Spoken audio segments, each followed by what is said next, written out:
IPL పిచ్చి అత్తాకోడళ్ళు. అదొక software solution office.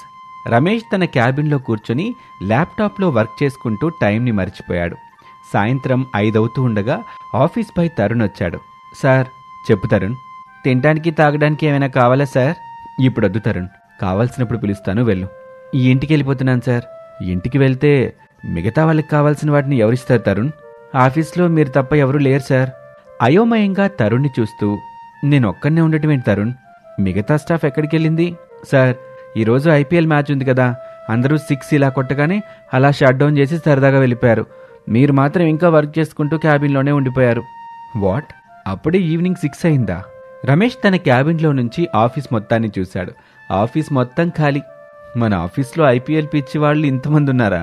మీరు పర్మిషన్ ఇస్తే ఆ పిచ్చి వాళ్ళలో నేను కూడా చేరిపోతాను సార్ అని తరుణ్ చెప్తూ ఉండగా తన క్యాబిన్లోని టేబుల్ మీదున్న రమేష్ ఫోన్ రింగ్ అవుతూ ఉంటుంది. తరుణ్ వచ్చి ఆ ఫోన్ని పట్టుకొని తిరిగి రమేష్ దగ్గరికి వచ్చాడు. రమేష్ రిసీవ్ చేసుకుంటాడు. చెప్పండి డాడ్. అప్పుడు తన తండ్రి ప్రసాద్ కారు వెనకలో కూర్చొని ఫోన్ మాట్లాడుతూ ఉంటాడు. డ్రైవర్ కారుని ప్రసాద్ ఇంటివైపు పోనిస్తూ ఉంటాడు. బయలుదేరావా బాబు? ఇంకా లేదు డాడ్, నాకు టైం పట్టేలా ఉంది. అర్జెంట్ మీటింగ్ ఉంటే క్యాన్సిల్ చేసుకుని మరీ నేను ఇంటికి బయలుదేరాను. నువ్వు కూడా ఎంత పనున్నా పక్కన పెట్టి ఇంటికి వచ్చాయి. అసలే ఈరోజు ఐపీఎల్ మ్యాచ్ ఉంది. అత్తా కోడళ్ళు టీవీ చూడడంలో ఫుల్ బిజీగా ఉంటారు. ఇంటి పని వంట పని మనకి తప్పదు. నాకు ఇప్పుడే తెలిసింది డాడ్, ఈరోజు ఐపీఎల్ మ్యాచ్ ఉందని. కానీ చూడు బాబు రమేషు, అత్తా కోడలు ఇంటి పనుల్ని వంట పనుల్ని పంచుకొని ఎలా చేసుకుంటున్నారో ఈరోజు మనం కూడా అలాగే చేసుకోవాలి. నేను చేయాల్సిన పనులు చేస్తాను, నువ్వు చేయాల్సిన పనుల్ని అట్టాగే పెడతాను. ఆ తర్వాత నీ ఇష్టం బాబు. ఇప్పటికే పిల్లలు హరీష్ భవ్యలు ఫోన్ల మీద ఫోన్లు చేస్తున్నారు. తాతయ్య, మమ్మీ, నానమ్మ టీవీ ముందు కూర్చొని ఐపీఎల్ మ్యాచ్ చూస్తున్నారు అని. ఇక నువ్వే అర్థం చేసుకో మనకి ఇంటి దగ్గర ఎంత పని ఉంటుందో అని చెప్పి ప్రసాద్ ఫోన్ పెట్టేశాడు. రమేష్ అయోమయంగా, వామ్మో, నాన్నకి వంట రాదు, ఇంటి పనులు మాత్రమే చేస్తాడు. నేను వెళ్ళి వంట చేయాలి. వంట 8 వరకు రెడీగా లేకపోతే పిల్లలు ఆకలి ఆకలి అంటూ ఏడుస్తూ ఉంటారు. నేను 8కి వంట రెడీ చేయాలంటే ఇప్పుడే ఇంటికి వెళ్ళాలి అని తనలో తాను అనుకుంటున్నట్టుగా పైకనేస్తాడు. ఆ మాట విని తరుణ్ ముసిముసిగా నవ్వుకుంటూ ఉంటాడు. రమేష్ కోపంగా చూసి, నవ్వుకుంది చాలు, వెళ్ళి ఆ ల్యాప్టాప్ తెచ్చే తరుణ్. నేను కారులో రెడీగా ఉంటాను. నేను ఇంటి దగ్గర దించేసి నేను నా ఇంటికి వెళ్ళిపోతాను. నిమిషంలో వస్తాను సార్. రమేష్ వెళ్ళిపోతాడు. ప్రసాద్ కారులో ఇంటికి వచ్చేస్తాడు. ఇంటి ముందున్న లాన్లోని కుర్చీలలో హరీషు భవ్య కూర్చొని ముందున్న టీపాయ్ మీద చాలా మామిడి పళ్ళు పెట్టుకొని తింటూ ఉంటారు. మాలతి, సుకన్య, వీరేష్ ముగ్గురు ఆ పిల్లల దగ్గర నిలబడి ఉంటారు. ప్రసాద్ వాళ్ళ దగ్గరికి వచ్చాడు. తింటున్న తన మనవడు మనవరాల్ని అదే పనిగా చూస్తున్న ఆ ముగ్గురిని కోపంగా చూస్తూ, ఏయ్, ఎవరు మీరంతా? పిల్లల్ని ఎత్తుకెళ్లేవాళ్ళా? కాదు సార్, ఈ మామిడి పళ్ళు అమ్ముకునే దాన్ని బాబు. పేరు మాలతి. ఇప్పుడేంటి, నీ పేరు చెప్పగానే నమస్తే పెట్టమంటావా ఏంటి? అలా కాదు సార్, మామిడి పళ్ళు అమ్ముకుంటూ వెళ్తుంటే నన్ను పిలిచారు. అన్ని మామిడి పళ్ళని అట్లా పెట్టుకుని తింటున్నారు. సరే సరే, డబ్బులే కదా కావాలి, నేను ఇస్తాను. మరి నీ సంగతి ఏంటి తల్లి అంటూ సుకన్యని అడిగాడు. నేను ఐస్ క్రీంలు అమ్ముకునేదాన్ని బాబు, పేరు సుకన్య. అర్థమైంది. నువ్వు ఐస్ క్రీంలు అమ్ముకుంటూ వెళ్తుంటే మా పిల్లలు పిలిచి నీ దగ్గరున్న మొత్తం ఐస్ క్రీములు తిన్నారు, అంతేగా? అవును సారు. డబ్బులు నేను ఇస్తాను అంటూ వీరేష్ వైపు చూశాడు. అయ్యా, మీ ఇద్దరి పిల్లలు నా దగ్గర ఏమీ తీసుకోలేదు. సాక్ష్యం కోసం రమ్మని పిలిచారు, వచ్చాను బాబు. వాళ్ళు చెప్పినట్టుగా మామిడి పళ్ళు, ఐస్ క్రీంలు మీ ఇద్దరు పిల్లలే తిన్నారు బాబు. అందుకు నేనే సాక్ష్యం బాబు. తాతయ్య, వాళ్ళకి డబ్బులు ఇవ్వండి. అవును తాతయ్య, డబ్బులు ఇస్తే వాళ్ళు ఇక్కడి నుంచి వెళ్ళిపోతారు. ప్రసాద్ ఏమీ మాట్లాడకుండా వాళ్ళకి డబ్బులిచ్చాడు. వాళ్ళు వెళ్ళిపోయారు. బాబు హరీషు, ఈ అత్తాకోడలు ఏం చేస్తున్నారు? నేను చెప్పడం ఎందుకు తాతయ్య గారు, వెళ్ళి చూడండి, మీకే తెలుస్తుంది అని అతి మర్యాదగా చెప్పాడు. అప్పుడే ప్రసాద్కి కుడికన్ను అదిరినట్టుగా అయ్యింది. ఇదేంటి, ఇప్పటికిప్పుడు నా కుడికన్ను అదురుతుంది? Something wrong. ఇప్పుడు నేను ఇంట్లోకి వెళ్ళాలా, లేదంటే కొడుకు రమేష్ వచ్చేంతవరకు వెయిట్ చెయ్యాలా అని అనుకుంటూ ఉండగా రమేష్ కారులో ఇంటికి రానే వచ్చాడు. లాన్లో ఉన్న పిల్లల్ని, తండ్రిని చూసి వాళ్ళ దగ్గరికి వచ్చాడు. లంకంత ఇల్లు పెట్టుకొని ఇలా లాన్లో ఉన్నారేంటి డాడ్? లంకంత ఇల్లు ఎలా ఉందో చూద్దాం పదబాబు. పిల్లలు, ప్రసాదు, రమేషు కలిసి ఇంట్లోకొచ్చారు. ఐపీఎల్ అంటే ఎనలేని పిచ్చున్న అత్తాకోడళ్ళు శారదా, అనామికలు పెద్ద టీవీలో ఐపీఎల్ చూస్తూ టీపాయ్ మీద cool drinks, Lays, Bingo, Kurkure ప్యాకెట్లు పెట్టుకుంటారు. అత్తాకోడళ్ళు ఆలు చిప్స్ తింటూ సరదాగా మాట్లాడుకుంటూ నవ్వుకుంటూ ఉంటారు.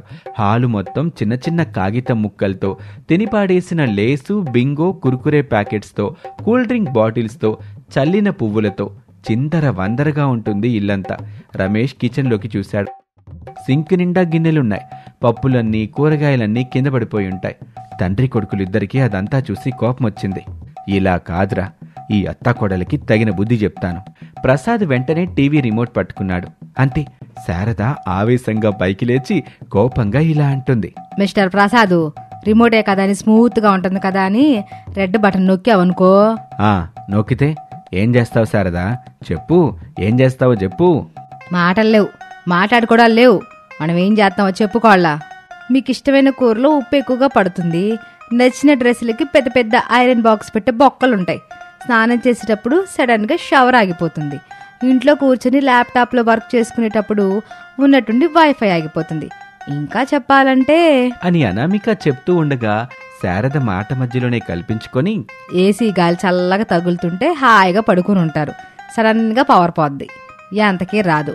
మీకు మీరే గాలి విసురుకుంటూ మాకు విసరాలే. ఇట చెప్పుకుంటూ పోతే చాలా సమస్యలు ఎదుర్కోవాల్సి వస్తుందండి. డాడ్, ఈ అత్తాకోడలతో మనకెందుకు వచ్చిన తలనొప్పి చెప్పండి. ఈ ఐపీఎల్ ఎప్పటికీ ఉండదు కదా. ఇలా ఏదో ఒక రోజు ఉంటుంది. ఆ రోజున వీళ్ళ హంగామా ఉంటుంది, అంతే కదా. అంతే బాబు, ఈ విషయం మీ నాన్నకు అర్థమయ్యేలాగా చెప్పు. నేను చెప్తానులే మమ్మీ, మీరు ఐపీఎల్ మీరు చూసుకోండి వెళ్ళండి అని చెప్పగానే ప్రసాద్ రిమోట్ని సోఫాలోకి విసిరేస్తాడు. శారద, అనామిక సోఫాలో కూర్చొని ఐపీఎల్ చూస్తూ ఉంటారు. ప్రసాదు, రమేష్లు పిల్లల్ని తీసుకొని డైనింగ్ టేబుల్ దగ్గరికి వచ్చారు. పిల్లల్ని డైనింగ్ టేబుల్ దగ్గర కూర్చోబెట్టారు. పిల్లలు, మీరిద్దరు ఇక్కడ ఇలాగే కూర్చొని ఉండండి. తాతయ్య హాల్ మొత్తం క్లీన్ చేస్తూ ఉంటాడు, నేను కిచెన్ని క్లీన్ చేస్తూ ఉంటాను. మేం తినడానికి ఏమైనా ఇవ్వు డాడీ. అవును డాడీ, ఖాళీగా ఎంతసేపు కూర్చుంటాం చెప్పు. ఇప్పుడే కదరా పిల్లలు, గంప నిండా మామిడి పళ్ళు తిన్నారు, బండి నిండా ఐస్ క్రీములు తిన్నారు. అయినా మీ చిన్న కడుపుకి ఇంకా ఆకలి అవుతుందా? అలా దిష్టి పెట్టుకు తాతయ్య, కడుపు నొప్పి వస్తుంది. అవును తాతయ్య, వెళ్ళండి, వెళ్ళి ఫ్రిడ్జ్లో ఐస్ క్రీమ్లు ఉన్నాయి, వాటిని తీసుకొచ్చి ఇవ్వండి. అలాగే ల్యాప్టాప్లో బొమ్మలు పెట్టి ఇవ్వండి. ఆ బొమ్మల్ని చూసుకుంటూ ఐస్ క్రీముల్ని తింటూ ఉంటాము. బాబు రమేషు, మనం ప్రశాంతంగా మన పనులు చేసుకోవాలంటే పిల్లలు చెప్పినట్టు వాళ్ళు అడిగినవి తీసుకొచ్చి పెట్టు, అప్పుడే వాళ్ళు కూల్గా ఉంటారు. రమేష్ రూమ్లోకి వెళ్ళి ల్యాప్టాప్ తీసుకొచ్చి పిల్లలకి బొమ్మలు పెడతాడు. ఆ తర్వాత ఫ్రిడ్జ్ దగ్గరికి వచ్చి 2 ఐస్ క్రీములు తీసుకొని పిల్లల దగ్గరికి వచ్చాడు. వీటిని తింటూ ఉండండి అని చెప్పి రమేష్ కిచెన్లోకి వెళ్ళాడు. చీపుడుతో కిచెన్ మొత్తం ఊడ్చేశాడు. ఆ తర్వాత సింకులో ఉన్న గిన్నెల్ని కడుగుతూ ఉంటాడు.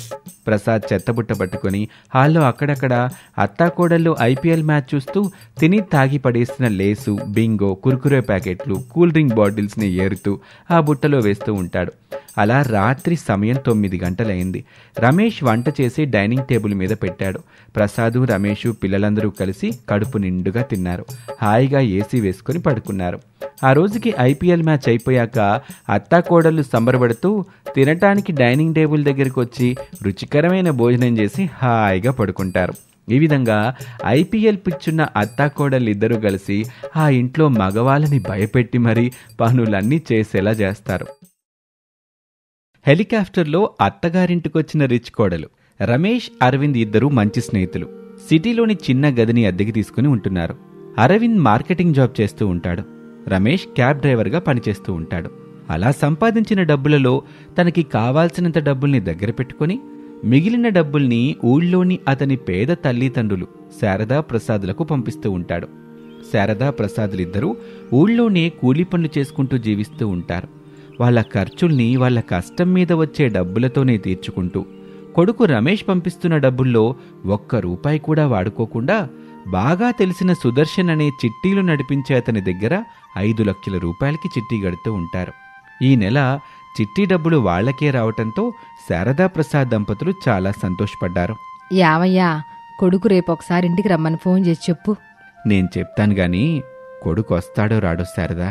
చెప్పే విధంగా చెప్తే ఖచ్చితంగా వస్తాడు. ఆ చెప్పేదుదు నువ్వే చెప్పచ్చుగా శారదా. కొడుక్కి ఫోన్ చేసి ఇయ్యండి, నేను చెప్తా. ప్రసాదు తమ కొడుకు రమేష్కి ఫోన్ చేస్తాడు. ఆ ఫోన్ని శారదకిచ్చాడు. అప్పుడు రమేష్ క్యాబ్ డ్రైవింగ్ చేస్తూ ఉంటాడు. తన సెల్ ఫోన్ రింగ్ కావడంతో కారుని రోడ్డు పక్కకి ఆపేస్తాడు. తన తల్లితో ఫోన్లో మాట్లాడతాడు. హలో అమ్మా, బాగున్నావా? నాన్న బాగున్నాడు కదా? మేమిక్కడ బాగానే ఉన్నాం బాబు, కాకపోతే నిన్ను చూడాలనిపిస్తుంది. రేపు రావచ్చు కదా బాబు, నీకిష్టమైన చేపల కూర చేసి పెడతాను. పోయిన వారమే వచ్చాను కదమ్మా, మళ్ళీ ఈ వారం కూడా రమ్మంటే ఎలా చెప్పు? బాబు రమేషు, ఈ 1 వారం మాత్రం వచ్చేళ్ళు బాబు. ఇక నేను మళ్ళీ ఫోన్ చేసి రమ్మని పిలవను, సరేనా? సర్లే అమ్మా, రేపు ఇంటికి వస్తానులే. ఇంటి దగ్గరే జాగ్రత్తగా ఉండండి అని ఫోన్ పెట్టేసి కారు డ్రైవింగ్ చేసుకుంటూ ముందుకు వెళ్తూ ఉంటాడు. రోడ్డు మీద ఒక రిచ్ కారు పక్కన నిండుగా చీర కట్టుకొని, నగలు వేసుకొని, చిన్నపాటి హ్యాండ్ బ్యాగ్ని భుజానికి తగిలించుకొని అనామిక నిలబడి ఉంటుంది. రోడ్డు మీద అటు ఇటు పోతున్న వాళ్ళు నగలతో ఉన్న అనామికాని చూస్తూ ఏదో నగల యాడ్ షూటింగ్ చేస్తున్నట్టున్నారు కావచ్చని మాట్లాడుకుంటూ వెళ్తూ ఉంటారు.